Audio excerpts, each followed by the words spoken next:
Welcome. My name is Mary Clarke. I'm a nurse practitioner in GI Motility in San Diego. Today, I'm going to talk about a frequently asked question: what is the difference between functional constipation and irritable bowel syndrome constipation? The Rome Foundation is an independent organization that supports creation of scientific data and educational information to assist in diagnosing, treating disorders, such as disorders like the disorders of gut-brain interaction, or also referred to as DGBIs. These disorders include diagnoses such as functional abdominal pain, irritable bowel syndrome, and functional dyspepsia. By being able to define these, it helps us to examine how the combination of the GI disorders may be influenced by things like motility issues, visceral hypersensitivity, and altered gut-brain interaction. If we look at the definition of functional constipation, this is defined by the most recent Rome 4 criteria.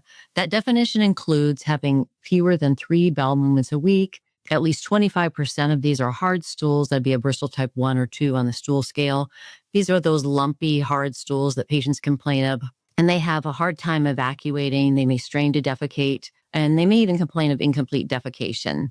But these patients don't typically complain of pain associated with defecation. For those patients with irritable bowel syndrome constipation, in addition to the criteria, they also complain of pain associated with defecation, may also be bloating, maybe cramping. So the main difference in the two diagnoses is that distinguishing that pain associated with defecation, and it's at least once a week. Pain is generally relieved after bowel movements, but sometimes patients will say they have a residual effect that eventually it subsides. The idea behind this is there's some visceral hypersensitivity, and that's where the nerve endings in the gut become very sensitive to changes in pressure as waste moves through the colon that creates that pain. Patients who suffer IBS often find there's a link between stress, hormonal changes, diet, and that relationship between the flare-ups with IBS symptoms. It's important to distinguish between the two disorders because as we manage the IBS, sometimes those traditional constipation interventions such as a high-fiber diet or over-the-counter laxatives may not be effective in IBS-C patients,